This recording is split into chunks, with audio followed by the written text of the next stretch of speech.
আনিস ওর প্রতিষ্ঠানের নাম হলো মিশন। একসময় সে আওয়ামী ছত্রছায়া ছিল, এখন সে এক এক সময় এক এক দলের পরিচয় দিয়ে করে। আপনি আমার মোবাইলও দেখবেন, যখন আমার প্রতিষ্ঠানের ম্যানেজার রোমান গেল, যখন তাকে ওরা খুব মানে মারমুখী আচরণ করলো, প্রায় 50 থেকে 60টি ছেলে, তারা মাস্ক পরিহিত ছিল। তা আমাকে আমার ম্যানেজার জানালো যে স্যার আমাদেরকে তো টেন্ডার বিট করতে দিচ্ছে না, এখানে মাস্ক পরিহিত অনেক লোকজন, আমাদেরকে ফেজে চিনতেছি না। তো ওখানে গেলেই আমাদেরকে বলছে যে দূরে যা, নাহলে তোর একদম মাইরা ফলাবো। তখনও কোনো মতে ওখান থেকে সেফ হয়ে আমাকে ফোন দিল। ফোন দেওয়ার পরে আমি আর্মি ক্যাম্পে ফোন দিলাম। ফোন দিয়ে আগে যে মেজর সাহেব ছিলেন, শাহানুর রহমান সাহেব, ওনার সঙ্গে আমার ফোনে কথা বলে উনি বললেন যে ভাই আমি তো একটু ছুটিতে, এখন যিনি রানিং 1 ডিউটিতে আছেন তার নাম্বারটা উনি আমাকে পাঠালেন।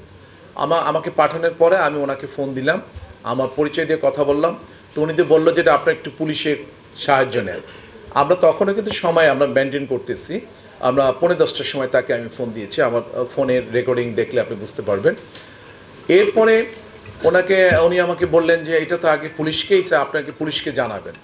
আমি ওনাকে বললাম যে এখানে পুলিশের সামনে সন্ত্রাসীরা এইভাবে কার্যকলাপ করতেছে।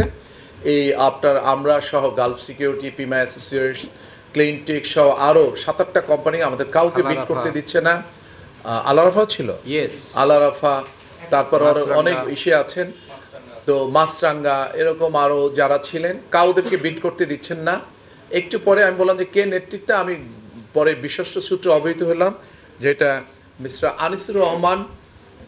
এই ছেলেটার বাড়ি রংপুরে। এই কিছুদিন আগেও সে মানুষের থেকে টাকা টুকা মেরে, এই যে তার ছবি, এই ছেলেটা কিছুদিন আগেও সে আপনার অ্যারেস্ট হয়েছে প্রতারণার দায়ে। বিভিন্ন লোকের থেকে সে চাকরির নাম দিয়ে টাকা পয়সা নিয়ে হাতে নিয়ে যেয়ে তার কনভিক্ট হয়ে গেছে। তো এই যে দেখেন তার ছবি, এই ছেলেটা আমার সঙ্গে ওভার ফোনে, এখনও তার ফোনে আমাকে দেখবেন মেসেজ পাঠাইছে যে আমি আনিসুর রহমান। তো আমি ওনাকে বললাম যে তোমরা এগুলি কী করতেছো? বললো যে এখন সব কাজগুলি আমরা নিয়ে যাব, এখন থেকে আর তোমরা কোনো টেন্ডার দিতে পারবে না। আমার সঙ্গে সে কখনো আমাকে নাম নিয়ে ডাকতো না। আপনারা দেখেন এই আনিসের এই নাম্বারটা আমার কাছে, সে আমাকে বিভিন্ন মেসেজ থ্রো করছে।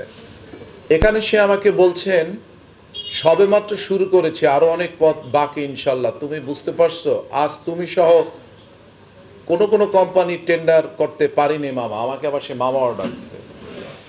এটার হতে হলো আনিসুর রহমান।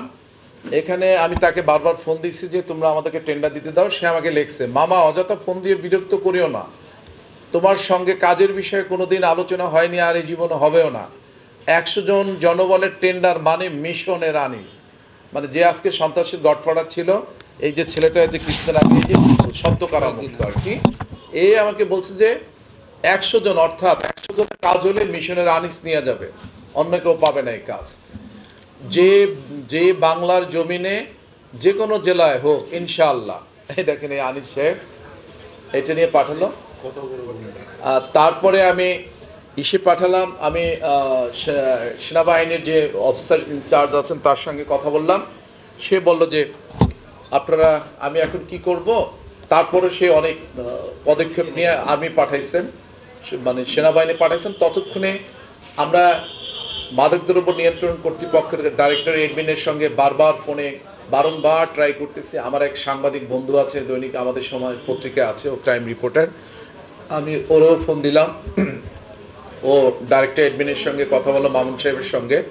তো ওটা বললো যে আমরা দেখি কি করতেছি, টাইম এক্সটেন্ড করাই দিব। যেখানে একত হলো আমাদের সিকিউরিটি দেওয়ার দায়িত্ব কিন্তু মাদকদ্রব্য নিয়ন্ত্রণ কর্তৃপক্ষেরই ছিল, সেখানে তারা সিকিউরিটি দিতে ব্যর্থ।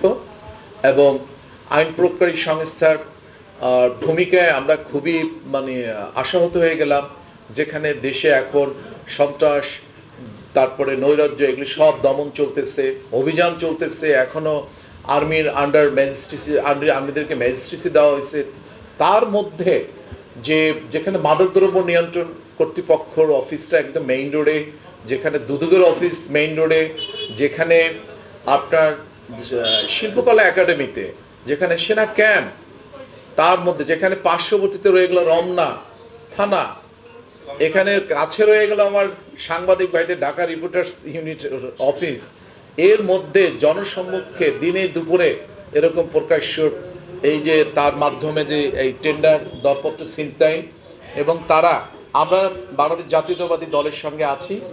এই যে দলের নাম ভাঙিয়ে এই যে আনিসুর রহমান আজকে যে টেন্ডার ছিনতাই করলো, আমরা এই টেন্ডারের বাতিল সহ পরবর্তীতে আপনাদের মাধ্যমে এই মেসেজটা আমরা থ্রোইন করতে চাই যে পিপিআর এর বিধি অনুযায়ী, পিপিআর এর 96-11-11-2 ধারা মোতাবেক যে ওনরা পরবর্তীতে এই টেন্ডার বাতিল করে পরবর্তীতে ওনরা মাল্টি ড্রপিং বক্স বিভিন্ন জায়গায় যেখানে সেফটি প্লেস, যেখানে কোনো মাস্তান বা কোনো সন্ত্রাস ঢুকতে পারবে না, সেখানে মাল্টি ড্রপিং বক্স রেখে এবং টেন্ডারের যে অন্যান্য দরপত্র বা ক্রয়কারী আহ্বানকারীরা সবসময় আপনি দেখবেন আমার কাছে অনেক বিজ্ঞপ্তি আছে, টেন্ডারের বা দরপত্র দাখিলের সময় থাকে হলো বেলা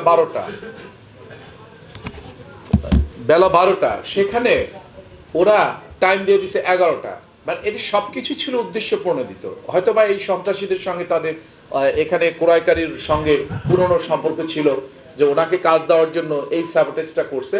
সেজন্য আপনাদের মাধ্যমে আমরা এই সেই আইন প্রয়োগকারী সংস্থা সহ সংশ্লিষ্ট কর্তৃপক্ষ লাইক মাদকদ্রব্য নিয়ন্ত্রণ কর্তৃপক্ষকে অবহিত করতে চাই যে আপনারা এই যেখানে এই দরপত্র ছিনিয়ে নেওয়া হয়েছে, এটা ভিডিও ফুটেজ আপনারা দেখতে পারবেন, ওনাদের ওখানে নিশ্চয়ই সিসি ক্যামেরা আছেন।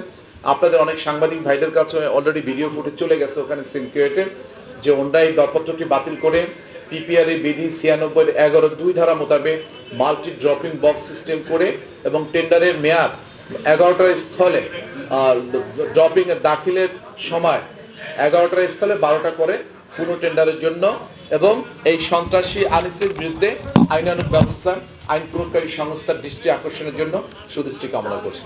ধন্যবাদ। আপনারা একটু আগে বলছিলেন যে মহাপরিচালক ওই সন্ত্রাসী গ্রুপের সঙ্গে যুক্ত অথবা জড়িত আছেন, এখন ওই মহাপরিচালকের অপসারণ দাবি করবেন। এখানে যেহেতু আমরা এখন বর্তমান সরকার আপনার দুর্নীতি দমনের পক্ষে কাজ করতেছেন, সন্ত্রাস দমনের পক্ষে কাজ করতেছেন, দলের নাম ভাঙিয়ে আমাদের অ্যাক্টিভ চেয়ারপারসন জনাব তারেক রহমান সাহেবের ডাইরেক্ট নির্দেশনা আছে যে দলের নাম ভাঙিয়ে যারা সন্ত্রাস, চাঁদাবাজি এবং বিভিন্ন লুটতরাজ কাজে জড়িত থাকবে তাদেরকে দল থেকে বহিষ্কার করার জন্য নির্দেশনা রয়ে গেছে।